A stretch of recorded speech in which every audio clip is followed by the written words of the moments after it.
অনেক কথা শুনলাম। সত্যি বলতে আপনারা ছাড়া এই মানুষটা অপরিপূর্ণ।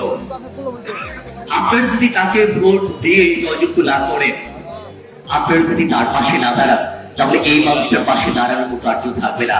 আমার মনে হয় এই মানুষটার পাশে আপনারা থাকবেন। এখানে বাসী আপনারা যারা আছেন, আমার কাছে আপনারা একটা ফুলের বাগানের মতো। একটি ফুলের বাগানে শুধু গোলাপ থাকে না, একটি ফুলের বাগানে শুধুমাত্র জবা থাকে না, একটি ফুলের বাগানে গাঁদা থেকে শুরু করে রজনীগন্ধা থেকে শুরু করে হরেক রকমের ফুল থাকে, ফুলের গাছ থাকে। এখানে আপনারা হিন্দু মুসলমান যারা আছেন সকলে একত্রিত হয়ে আপনারা যুগের পর যুগ আপনারা সুন্দর মতো বাস করছেন।